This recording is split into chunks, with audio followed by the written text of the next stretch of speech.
In a game that's so good, it's taking the internet by storm, a game that is just the beginning of the Pokemon renaissance that is clearly on our horizons, what could we possibly be complaining about?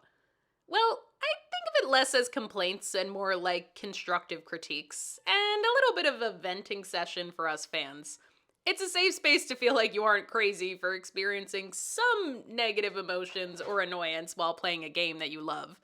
Though, as you can see, this is not a very long video because my list of complaints just truly is not very long.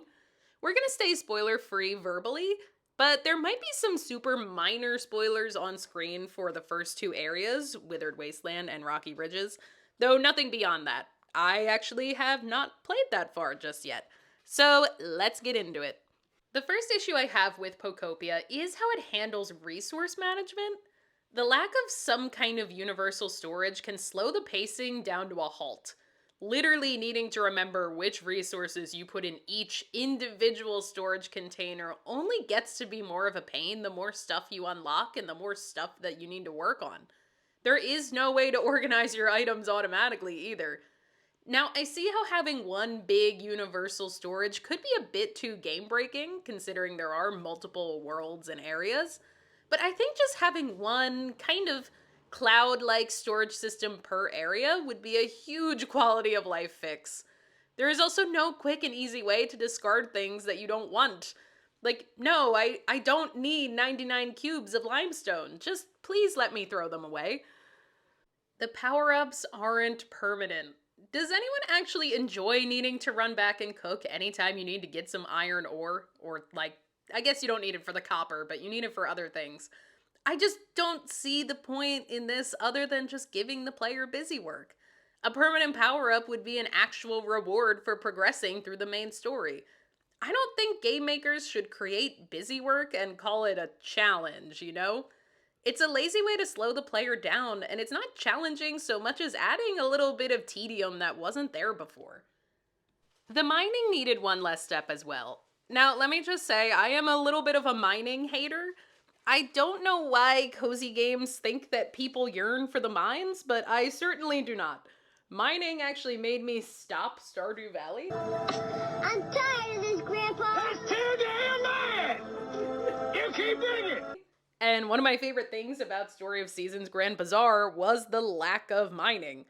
In this game, I do have mining, which is understandable, but now it's mining with the added step of needing to bring it to the furnace and wait actual real-life time before I can achieve the goal I had set out to do. And that's on top of me possibly needing to run back to the kitchen and make a meal to power up. Along that same line, I do think this game does a good job of not having too much focus on delaying you because of real time.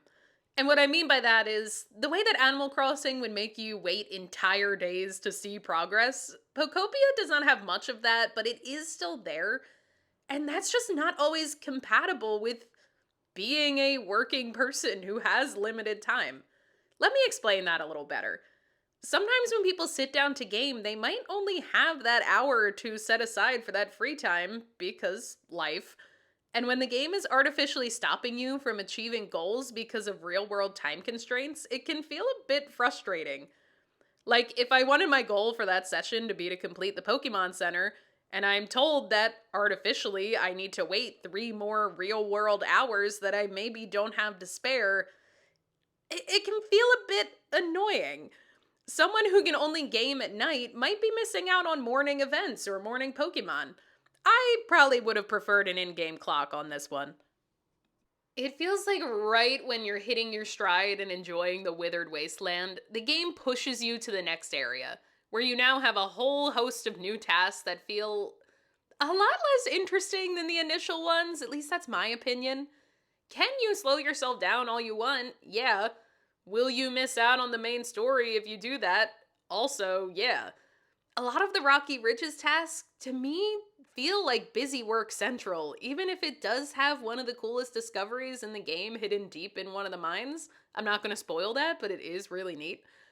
I'm starting to become more attached to Rocky Ridges, but I did spend a lot of my time here missing the little town and friends I had been making in the Withered Wastelands. It's an area I didn't even finish exploring and building up before I got sent to, work underground.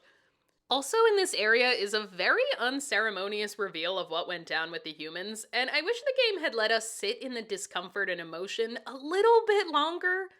Like, there's still tragedy in seeing the destruction, especially if you just played Fire Red like I did. It really adds on a new layer of sadness. And yet the big reveal happens by just finding something that blatantly tells you and shatters a lot of eerie feelings and a lot of mystery. We all knew this wasn't going to get completely dark, but still, I would have liked to sit in those feelings a little bit longer. Okay, my last one is a continuity nitpick, and I'm still avoiding spoilers, and I do understand if people think this is a little silly, but some of the major landmarks that we see in this world are nowhere near each other in a canonical map, and yet they're somehow, like, supposed to be attached here by a gate?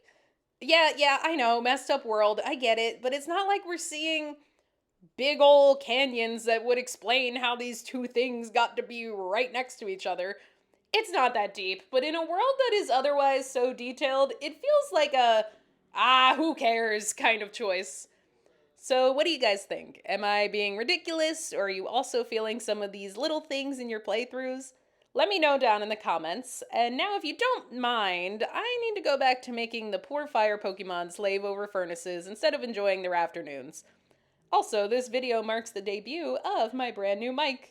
Goodbye, laptop and iPhone internal microphones. You served me well. I know I talked about a lot of things that I don't like, but I can't emphasize enough. Pokopia is beautiful. It's great. It's already given me hours of entertainment, and I absolutely cannot wait for the weekend to be here so I can go back to playing it.